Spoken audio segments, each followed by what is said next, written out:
we're going to float around a little bit. So Steve's being very quiet. I made my noise early. So how's everybody been? Fantastic. Excellent. Excellent. Busier than I want to be, actually. High class problem to have. Yeah. Oh, here's Jack. Awesome. I've got to admit, so, I was gone on vacation. I came back, and then we had the week leading up to the 4th of July, which I don't know about you guys, was dead. And then last week, the week of the 4th of July, also, I just judge it by the number of phone calls and email traffic. And hey, Jack. Hey, George, everybody, how are you? Good. Good. But it's been like this 3-week stretch of I'm itching to get. I want things back up to speed. So I don't know what my video is doing. George, it's okay to enjoy it once in a while. It stresses me out, Bob. You know how it is. I mean, I've been running my own company for 30 years, and when things get quiet, I know. I'm speaking to the choir. I'm telling myself exactly that. Slow down and smell the roses a little bit, dude. Yep. I was up early this morning and I took a walk, and I'm like, I gotta start taking a little bit more time and just enjoying things. And I'm so focused on my clients that I've taken too much time away from the other parts of life.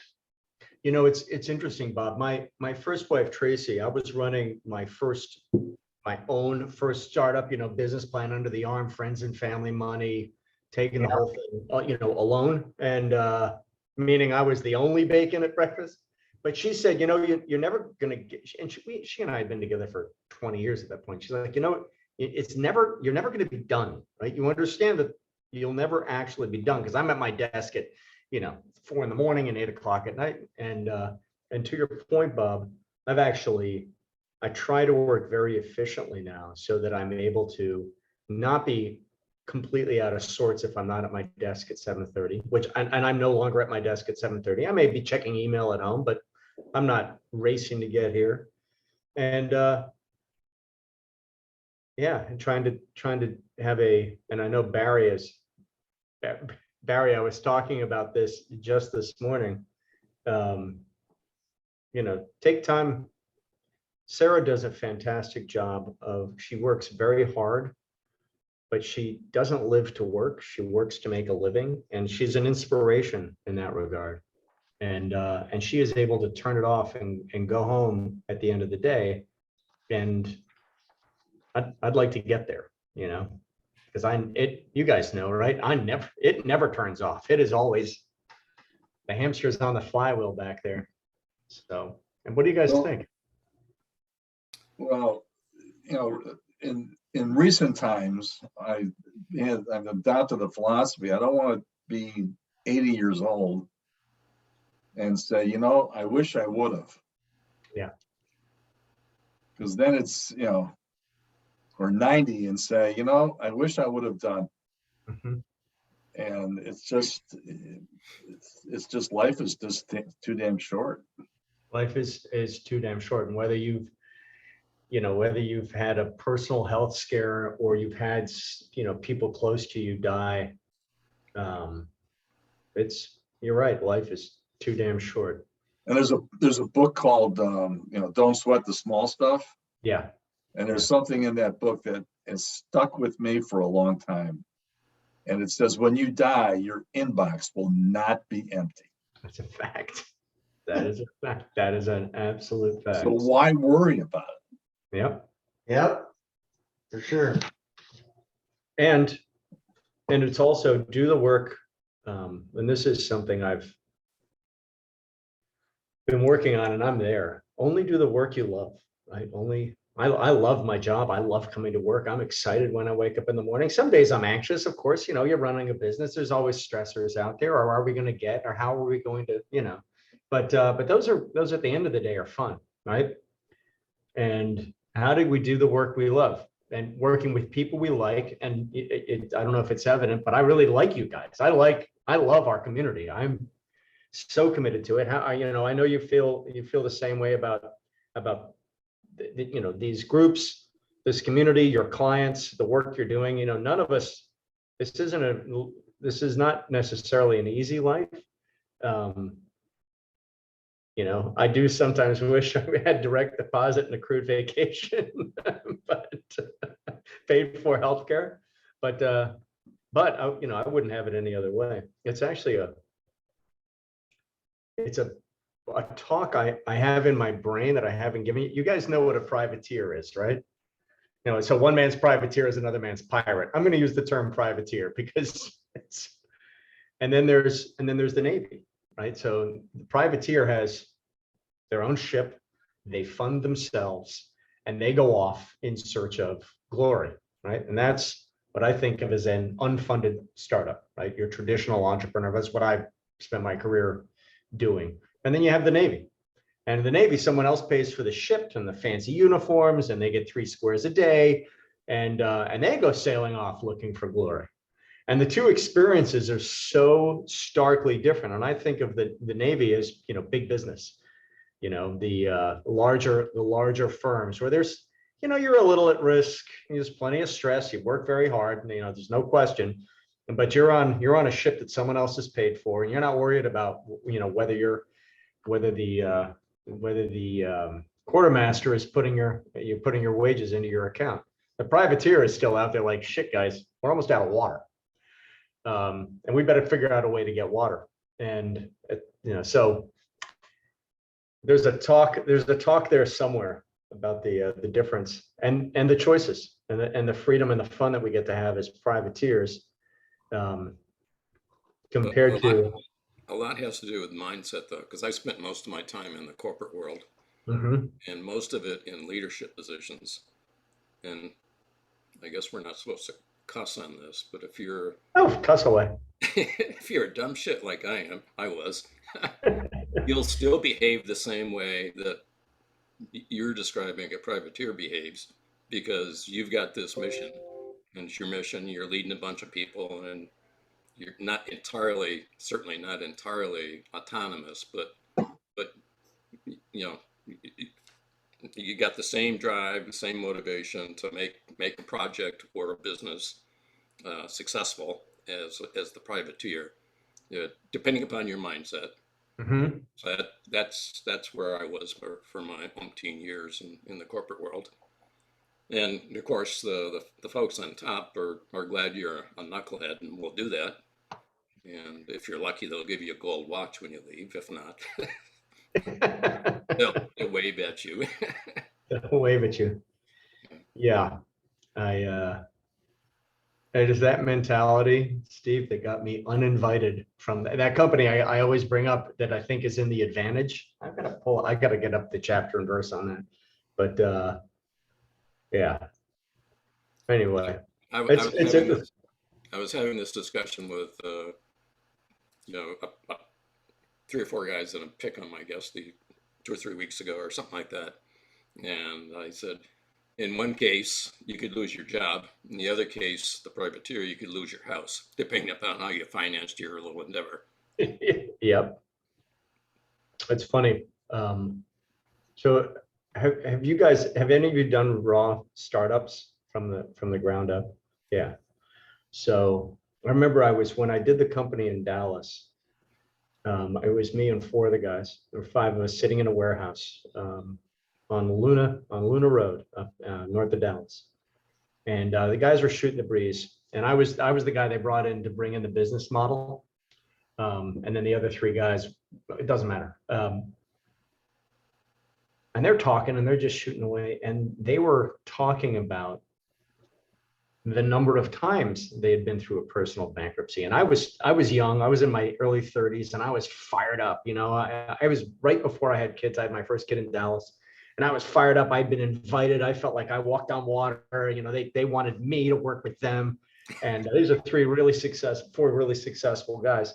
And And I'm sitting there and I'm listening, and they're talking about the number of times they've been through personal bankruptcies and swapping stories over, beers at the end of the day about, the one guy getting his father-in-law's shed and pulling it on a tractor to a lot he owned on Swiss Avenue in Dallas. I'm like, oh my God, because he lost everything in the savings and loan crisis. He went from having 2 helicopters to having nothing, to literally with a tractor and his best friend pulling the garden shed to a different lot so he and his wife could live in it, which is a true story. It's amazing. And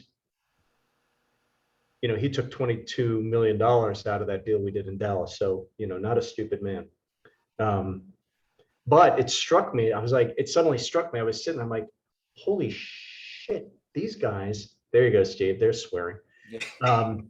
These guys, I cannot be arrogant enough to believe that is not going to happen to me. And if I stay in this, in this life, it was the realization that I was probably not bulletproof, and that this is what I was signing up for, running out of water. And anyway, it was interesting. And out of there were mantras there, one of which, Steve, was no personal guarantees ever. Never mortgage your house. And these guys had learned the hard way, right? They had lost their home. They lost their, because how many startups fail? All of them. Yeah. So, it's a miracle to make it to 10 years. Yeah. We're at year 11. Well, I'm not at year 11 with CSS, but with Core Value, year 11. And CSS, we're at year 5, which is unbelievable to me. CSS is the Core Value company I own. Yeah. So you're an anomaly then. Oh, congrats. Well, dude, even a blind squirrel will find a nut sometimes, right? Yeah. So, and it's a strange world that entrepreneurship and business ownership and the risks and everything we're talking about here. Yeah, and we're going to raise significant capital here. We'll raise significant capital. I'm kind of watching to see what happens with the markets. Plus, there's some upheaval coming, with the move, and getting the rest of the growth drive market offerings unveiled over the next few months, you guys. And it's some fun stuff. We're gonna stand up study groups inside Circle. We have on the map to provide back office services. So, for example, you do a deep dive analysis. If you're using Core Value, you do a deep dive analysis with your client, and you say, hey, I want to help them with the first dimension of growth or the second dimension of growth. Give a mechanism through which you can take that deep dive analysis and receive back a draft strategic growth project plan that you can then make your own and deliver to your client. So it's that those hours of screenshots and what goes where. Well, we can do that for you behind the scenes, and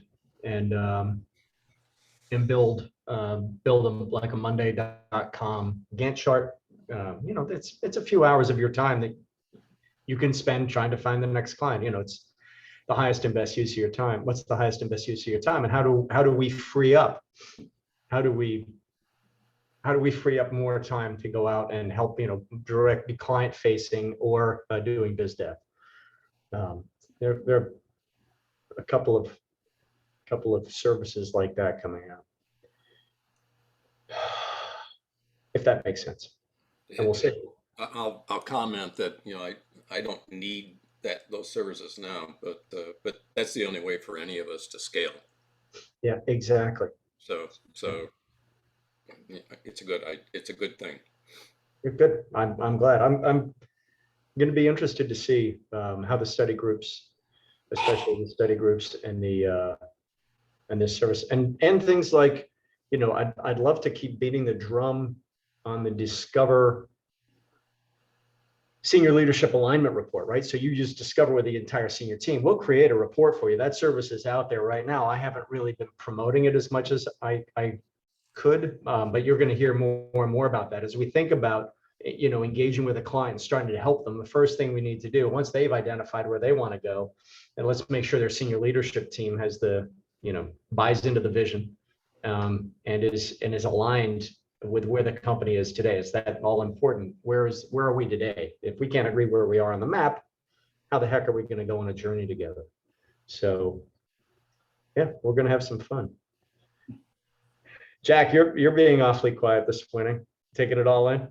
Yeah, well, the more I listen to you guys, the more I feel like I have to stay quiet, or else I'm going to show my ignorance. Yeah, I don't believe you run essentially 3 businesses, Jack. Guessing not much ignorance there. Well, but I've been coming kind of full circle on trying how to put all this together. But one theme that I keep saying is the work that you're trying to do through the core value tool and growth drive, and what I'm trying to do in terms of financial planning is it can get complicated quickly. And but I'm overwhelmed by the sense that business owners today are so distracted. It's tough to get their attention on one part of something as opposed to tackling some of the things that we talk about. And so trying to put that together. Bye, Bob. See you later. Yeah. Have a great day, Bob. I got to know. Perfect. And I've been trying to kind of figure that out. And I just the other day started digging into the books from the class, and looking at the charts, and just all somebody has to do is look at one of those charts and just kind of say, whoa, there's a lot here to bite off on, and how to get that conversation that's timely with connecting with someone that wants to even go into that route is a challenge. But I've been working on a cold email strategy, and I was going to upload to the group. Barry, you may have heard of this fellow before, Ron Baker. He was on the AICPA town hall. He's a big guy about, well, he used to call it value billing as opposed to hourly billing. And now he's jumped on the bandwagon with subscription pricing. But one of the things that he told me is that if you're selling services, you're going to lowball yourself. And he said that a subscription, what you're selling is transformation. And I thought that the wording of it is, and I was going to upload it to everybody today, because it shows, here's the words that are associated with hourly, here's the words that are associated with value billing, and here's what subscription are. But I was intrigued by his use of the word transformation, and I thought to myself, that's kind of interesting. So anyway, I don't know what your all's thoughts on that were, but I'm going to upload that to everybody, because I thought what we do is, yes, there's a boatload of services, but at the end, what we're trying to do is help someone transition or exit to a better place. And how much is that is included in the proposals? How much is it discussed? It was kind of fascinating to me. It is. I'd love to see that, Jack. Guys, Yeah. Thoughts? I agree. I posted something in the other group that we're in, George, this morning, Okay. relative to discussion, well, a couple things, but relative to the discussion we were having late yesterday in the Alex Council thing about unconscious competence and incompetence, blah, blah, blah. Anyway, I use that same terminology occasionally, but I showed in the form of a triangle, and the base being the unconscious incompetence, and you move up the there's 4 layers. The top layer being the unconscious competence. So the bottom layer, if you talk to folks that are unconsciously incompetent, you probably don't want to deal with them. You probably want to deal with the consciously incompetent and the consciously competent, to move them into the peak layer. Steve, I which couldn't is agree kind with of you more. You know, what you're describing is a buyer's journey, right? Yeah. And I think I published this out for you guys, right? Yeah, I So, think- you know, the unconscious incompetence is, you know, uh, it's when, you know, there's so many different ways to talk about it. It's, you know, I have an awareness that I might have a problem. Now I'm going to do some research to confirm my problem and see if there are any solutions out there. And in the buyer's journey, it's what, do they have a specific question they are hoping that you, with which they're hoping you can help. Then as they move forward in the, you know, gaining consciousness, right? They're still incompetent. Do they know the consequences of not using you to help them or not solving the problem? It's very super interesting, Steve. Yeah. That, There's another point to be raised here, but when you get to the second layer down is the consciously competent, mhm. and that dividing line between that one and the unconsciously competent is kind of you could describe it as the good enough line. People get to that second layer and say, well, hell, this ain't bad. And Steve, so as we teach a client, we're not going to be with a client forever. So as we're teaching, I'll talk about it in terms of growth drive and conscious incompetence. So you come into the growth drive, you're someone who hasn't done any of the courses, you just like the community, maybe you're a core value user and you've stumbled in here and you're, you know, you're conscious, you're unconscious and incompetent.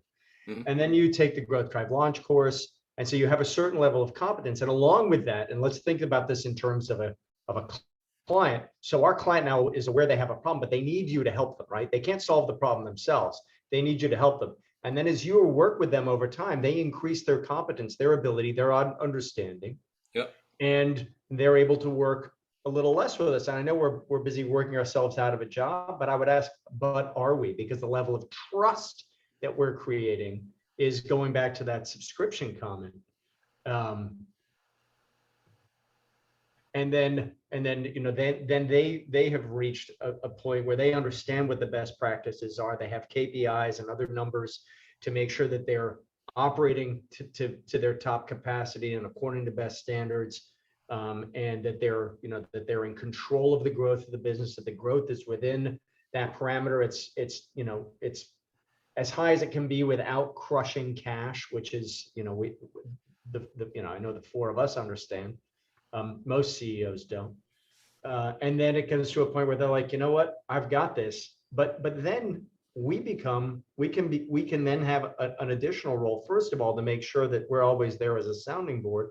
Second of all, now there are options, right? We've created options for our business owning client. And those options can be to monetize. Those options can be to make acquisitions. Those options can be to add another service line. You know, there are different things that we'll want to do. Does that resonate with you guys? Yeah, that plus, I'll say Elon Musk is unconsciously competent. There ain't that many of them. Yeah. So there's plenty of work to do at the second and third layer to get people to you know, to use one of your graphs there, the aspirational goals. Yeah, and Steve, so Jack, you made the comment, it's hard to get the CEO's attention, and it is hard to get the CEO's attention. Couple that with, you know, just because you get a person's attention doesn't mean they're the kind of client with whom we want to work. So what kind of clients do we want to work with, and how do we get their attention? And that's the, yeah, I know I'm stating the obvious. That's the $10,000 question or the $100,000 question. Was it $64,000 question? You know, it's funny, y'all keep talking about that, but I remember down in Charleston that day when we were having this discussion, and I kept thinking to myself, I am consciously incompetent. And you know, it was like, how in the world do I overcome this? And That's good, Jack, because you're in a second layer. in the second layer. Yeah. Well, yeah, it's awareness, right, of our own bottlenecks. Sure. Right. Well, it's a huge undertaking, I think, trying to help someone in all of these kind of phases, and each one of them have their own set of technical difficulties, and how do you get mastery of that? So, Well, I'll put a plug in for what George was saying a few minutes ago. I think the big picture, I'll be dead by the time all this stuff happens, but the study groups and the collaboration in groups like this, because I'm not Elon Musk and I'm not likely to ever know everything. But if I know a guy, Jack or Barry or George or whoever, who I think may know that, then we're all stronger together, so to speak. Yeah. right. And I do think that that's the value of Growth Drive. And what we're doing here is to be able to say, oh, that might be out of my area of assistance for the CEO, and to be able to have that resource and to call on that, I think is very, very powerful. Absolutely. And that, One of my favorite phrases is, a man's got to know his limitations. what movie is that from? That's Wait, from my favorite movie of all time. Which what movie movie is that? from? I don't remember if that's Dirty Harry or another one, but That's Dirty Harry. I think that's that's where he starts that's where the Dirty Harry series starts. okay. Man's got to know his limitations. Yeah. Well, nonetheless, it is true. It is true. And by the way, that's something about which I'm sure you guys do the same thing. I think about a lot, like, what am I good at and what should I not be doing? And what do I hate? And we see this with business owners, right? Who made this point? Was it Michael Butler?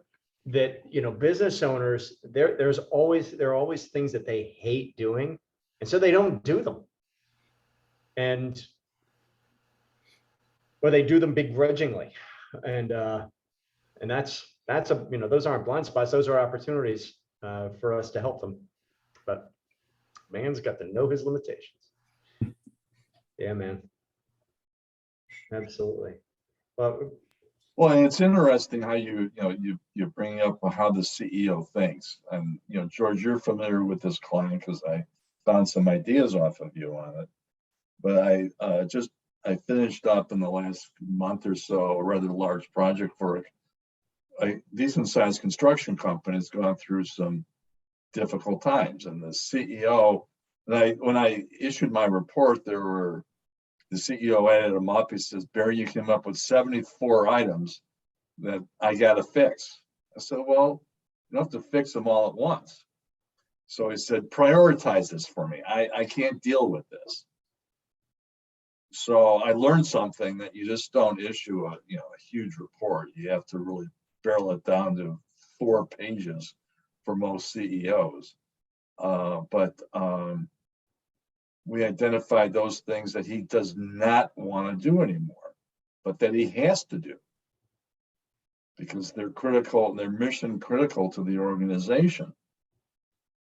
And he pushed back. I mean, he pushed back on these items, and I could tell that he wanted to hold on to everything. And I told him, you can't hold on to all this stuff because you've told me in our 6-hour meeting, different conversations we had for about 6 hours. These are all the things you don't want to do. And these are mission critical, but it's not allowing you to run the organization. And those things that were mission critical were sales and estimating. Well, and he said, nobody else can do sales the way I can. I said, you're right. Nobody else can do sales the way you can. George, nobody else in your organization can do sales the way you do. No. Or However, with Jack or with Steve, none of us. Yeah. But you have to trust the other people to do that work. Mm-hmm.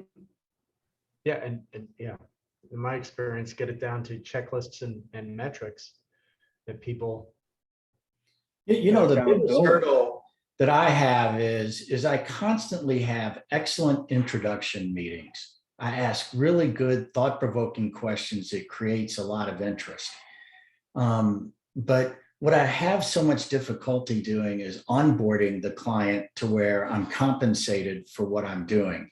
And I can't quite figure out how I make that transition. But I'm pretty good at reviewing the information and seeing the issues, asking about those. But then the hesitation seems to be, well, I just don't have a method that turns them into a client. It just seems like I become an unpaid consultant, because I take the time to answer the questions and give them the insights, and they're constantly saying, oh, my advisor doesn't say that. My CPA didn't say that. And in this world, people have so many advisors that they look like they're doing everything right, when in fact, it's all collapsing underneath them, but it's hidden. And it's hard for me to articulate that or break into that cycle to kind of say, if you want to make change, I can help you, but I don't get past that hurdle. Jack, when you do your discovery conversations, how much time are you spending on uncovering the deepest possible motivations? I think I'm pretty good at the discovery. Now, you just said something that I heard as I was answering my question, and that is the deep emotional part of that. That is a great question to me, because I don't think it's deep. I'm more on the technical side. You got these tax issues, you've got these investment allocation issues, you've got, these issues that I'm seeing, and, it sparks interest, but it doesn't convert easily. This is not an original thought with me, Jack, but George has made this point with me before, but somehow in your discussions, it'd be a good thing to be able to convert your issues to value. Yeah. Like the core value phrase, a 10 to 1 in return on your investment. Because, and the reason I ask, and if you go, Jack, you mentioned the playbook. If you look in the playbook under the growth conversation section, and that's going to be the first study group, by the way, is let's tackle this conversation, because Jack, I believe you just hit on the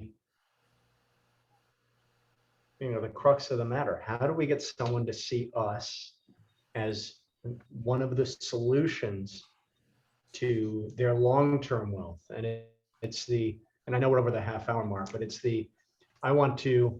hey, Jack, I need help. I need you to help me get I need EBITDA to be at 2.5 million. Great. Why, and I'm going to do this inartfully. Why do you need revenue to be 2.5 million? Well, because with revenue in 2.5 million, then I'm going to be able to pay off this debt, or I'm going to be able to acquire a new piece of machinery. There's always an okay, and why is that important? And when we keep asking why, and what's the rule of thumb, 5 whys, 7 whys? When you drill down, it's because, it comes down to, because then I will be able to, the company I'll be able to net $10 million out of the sale of the company. And I need to do that by the time I'm 70. Okay. And is one more, why do you need to do that by the time you're 70? Because, frankly, I've had enough now, and that's about as long as I'm willing to work. Cool. Now let's talk about designing a business. But now we understand where, if the client is willing to share, if we built in trust, we can't parachute in and say, tell me your ultimate dream, right? This is a long conversation. And when you have a successful one, they can last. You guys, how long do these conversations last? I'm sure you've had them. A couple of hours, could be. Or they're coming off of another conversation with their financial planner where they've actually like, Jack, my financial planner tells me I need $10 million and I only want to work till I'm 70. You got to help me. Okay, well, we might be able to have that conversation in a more time efficient way. But this conversation, this is the one. This is and the guys who do it the best are doing this over lunch, over somewhere completely neutral where you can relax and have this long conversation, not listen, I've got 30 minutes and then my phone's going to ring. Does that make sense? Yeah, it makes sense. And, I have those, and I'm willing to give that time to dig that deep.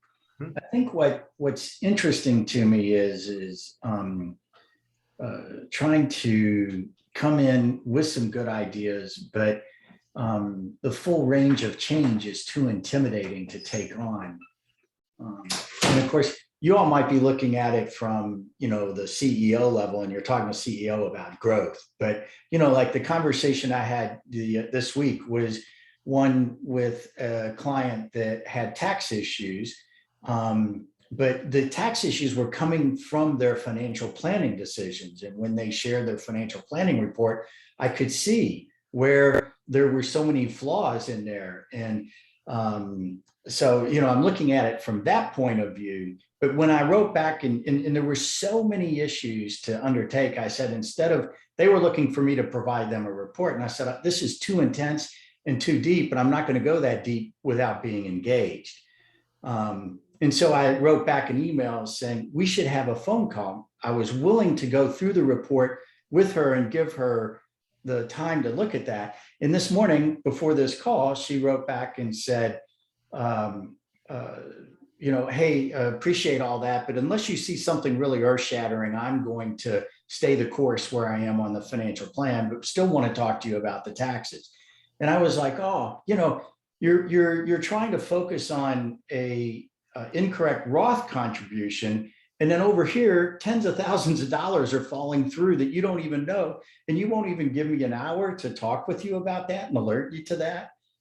So it was kind of an interesting, and I kind of consistently have those situations that I run up against. So.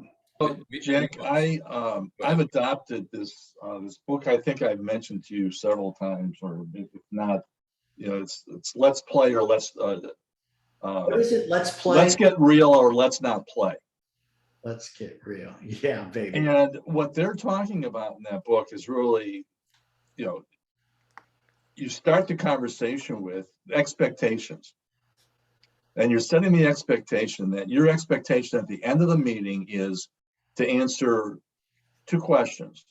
One, do we keep talking? Or two, do we work together? Yeah. You have two meetings. I mean, this is the ideal, but we know that it sometimes changes. And you're solving to a solution. You're identifying the problem. And then you're giving them a brief synopsis of a solution.